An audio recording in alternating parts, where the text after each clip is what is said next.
elections till 1995, he's been successful in at least one respect already. His actions have pressured the Chinese government to agree to direct negotiations.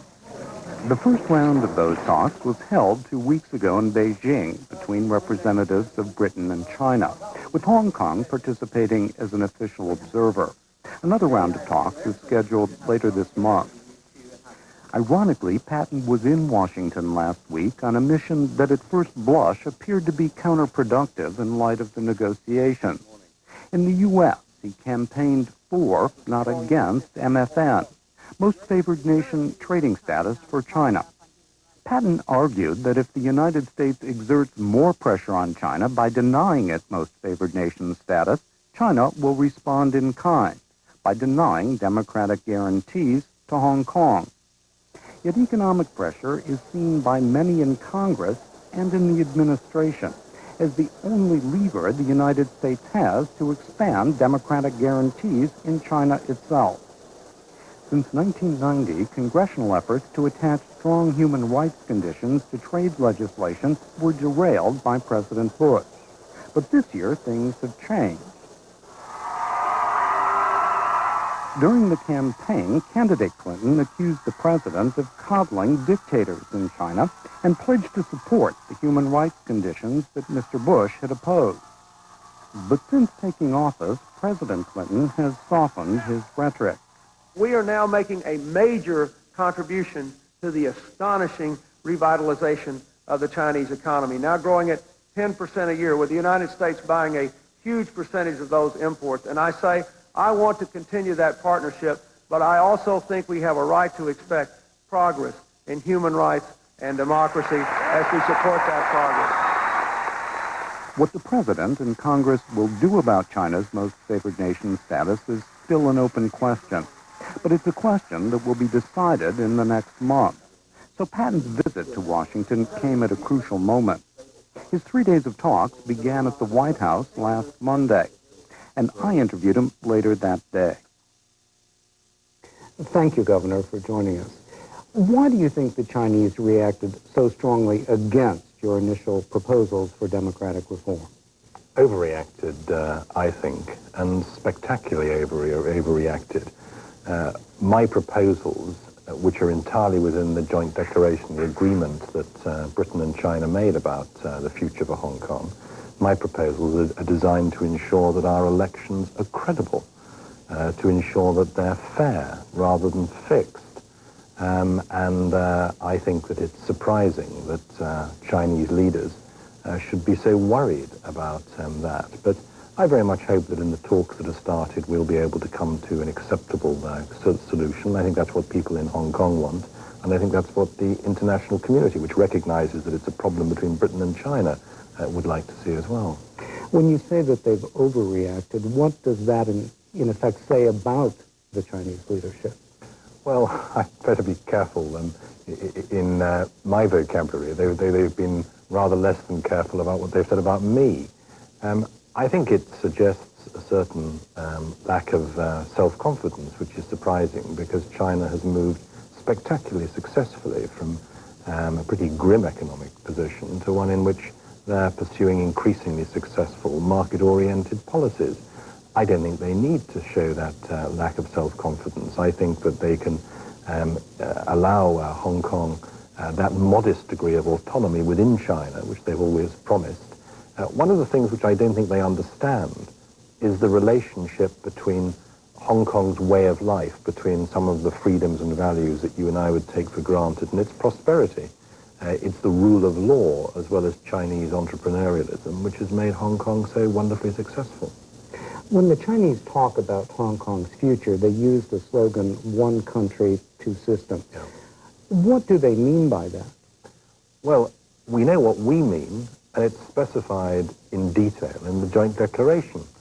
Our system isn't just the capitalist allocation of resources, any more than America or Western Europe is just a capitalist economic structure. Our system also involves values and freedoms, and those are all specified in detail in the joint declaration. Now, we both have to point out that that is what our system means, and that the way of life of Hong Kong helps to sustain the prosperity, as I was saying a moment or two ago. We both have to make that point, and to make it clear that what we're all signed up to is one country, two systems, not one country, 1 1/4 systems, or one country, 1 1/2 systems. I think that's a very important point for us to make before 1997, because if we don't make it before 1997, there's rather less chance of making it after 1997. Well, I guess the real question is, do you think that the Chinese are genuinely committed to retaining Hong Kong's capitalist system and the kinds of political freedom that exist now after 97? I hope so, and that I hope that they will demonstrate in the talks we're having with them at the moment. They surely recognize the enormous success which Hong Kong is. Hong Kong, as you said in your very good film, is the 10th largest trading community in the world. Hong Kong altogether represents about 19% of China's GNP. That's 6 million people, producing wealth which is 19% of the total wealth of China. So it's hugely important to China, and I think that it's important that these negotiations conclude with, if we can manage it, a settlement which underlines China's commitment to make a success of the joint declaration. As you know, in this country, there is concern about the human rights record of the current Chinese government. You've met with President Clinton and you've met with other members of the administration. Do you think that you've succeeded in convincing them not to support sanctions against China? I think I've convinced them that, though I'm not sure I needed to, because I think they'd taken the point anyway, that they need to consider the impact on Hong Kong of the policy which they develop. I think they're going about thinking these issues through in a very sincere and committed way, and they're taking account of a number of factors, all of which have been expressed over the last months and years. They're taking account of their concern on human rights, on weapons proliferation, on specifically trade issues. I've argued, both as a matter of principle and practice for me, that trade is the best way of increasing the influence that we have over one another. It's the best way of throwing light into dark corners. It's the best way of promoting human progress and quality of life. And I've said that as a weapon, the trouble about using trade is it can cut you as well as cut the other side. So I've put those arguments as a matter of principle, as well as the utilitarian consideration of the effect on Hong Kong of any interruption of trade. I'm sure that the administration will take account of what we've said, what I've said this week in framing their policy, but I understand that there are other pressures on them as well. Do you think that sanctions will work? Will they succeed in changing behavior in Beijing? I don't think so. I'm always pretty chary about confusing trade and economics on the one side and politics on the other. I don't think that it makes very much sense to politicize trade. I think that it would help if Chinese leaders made it a bit clearer that they see a distinction between trade and politics as well. It would make it easier for people like me to put that argument. So I don't, on the whole, think that trade works, except in extreme circumstances, such as we're seeing in the Balkans at the moment. But if that's the case, if you're right, is there anything that you think the United States can or should do to try to affect the human rights situation, the political situation in China? I've obviously got to say, not only because it's diplomatic, that it's not for me to give advice to the United States on issues like that, but I do think that there are other forums in which a country can pursue its interests on trade matters, on weapons proliferation, on human rights. There are, for example, at the moment, a number of countries which are in a dialogue with China about human rights. It's true of Australia, it's true of France, it's true of the United Kingdom. There are also prescribed ways in international agreements for pursuing interests on things like weapons proliferation. I think there's domestic legislation which enables the United States to pursue its interests on that sort of matter. So I hope that we will get MFN renewal this year. I think that more trade is good for the US, is good for China, is good for Hong Kong. I think the opening up of China's economy is hugely important, not only for China, but for the region and the world. One last question. How do you respond to those who would say that you are putting Hong Kong's economic welfare ahead of the welfare of millions, billions of Chinese people whose human rights and political rights have been abrogated? I think Hong Kong's economic welfare is both a consequence of what's been happening in China and one of the reasons for what's happening in China. I think we've been a significant factor in opening up China's economy, and I think opening up China's economy is enormously important, not just for the standard of living of ordinary Chinese families, but for their quality of life as well.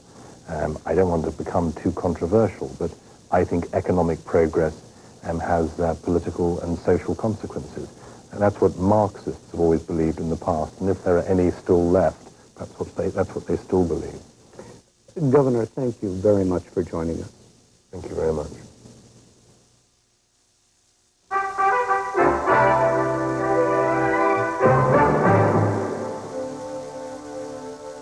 Finally tonight, essayist Richard Rodriguez of the Pacific News Service has some thoughts about California's growing pains. Is there anything more sobering for an American to contemplate than this coast of California? Here, the dream comes to an end. The metaphor for possibility in the American imagination is land. As long as there is land on the horizon, Americans can pack up and leave, move on. Leave parents, leave family quarrels unresolved, leave tragedy behind, leave snowy winter or the Dust Bowl behind. Head west. Americans in Brooklyn, New York, and in Dayton, Ohio created the myth of California. The myth was sustained by John Steinbeck's Okies. Henry Fonda and the Joad family get out of their sagging truck to stare at the lovely valley, blinking with innocence, as though at paradise. For generations, Californians have been trying to say to America that things come to an end here. The nation has only recently gotten the point. California becomes the meeting place of comedy and tragedy. Here in San Francisco, the most magnificent man-made creation in the West, the Golden Gate Bridge, is the place where people regularly come to commit suicide. I am one of those Californians who believes that this state is entering one of its most important eras, now that California is becoming a more tragic place. I believe there is a wisdom in tragedy as deep as the wisdom in comedy. The comedy that created California, after all, was as immature as it was bracing. In comic California, people used to believe that everyone could have their own car and that there was water enough for every swimming pool, and that when you grew uncomfortable in the city, you could move to the suburbs and then abandon those suburbs for others more distant in the foothills or out in the desert. In the 19th century, already there were some Californians who came face to face with the sea and realized the implication. John Muir, the great environmentalist of California, sent the message back west to east, back across the Rockies and across the plains, back to the crowded brick cities of the East Coast. We have come to the end of things. The American dream has limits. We need to protect, to preserve. Some got the point. In the 1870s in San Francisco, at a time when the city was barely more than sand dunes and plywood, city fathers began to plant Golden Gate Park at the edge of the Pacific Ocean.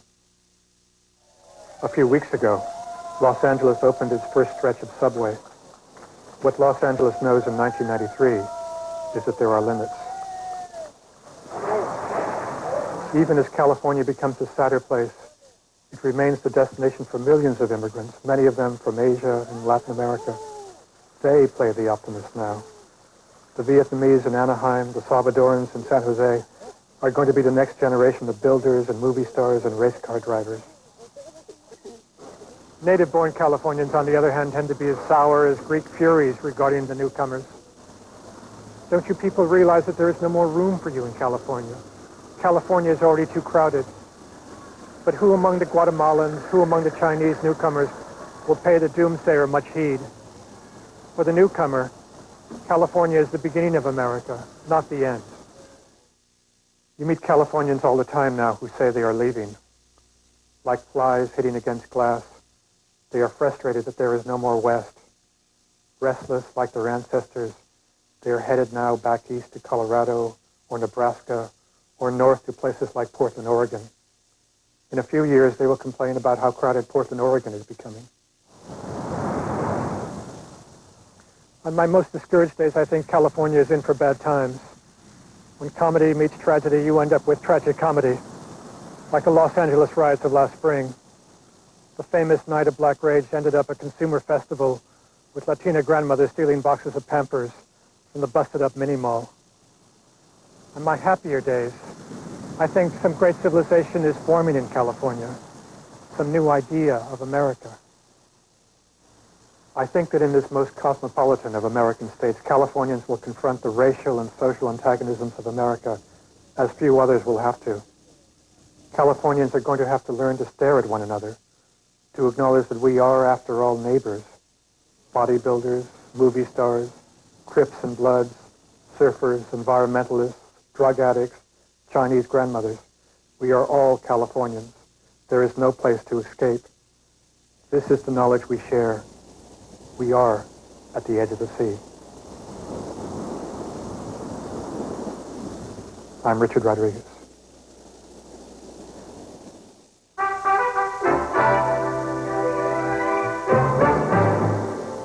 Again, the major stories of this Monday. President Clinton campaigned in Cleveland for his economic program. He asked for support in getting Congress to pass it.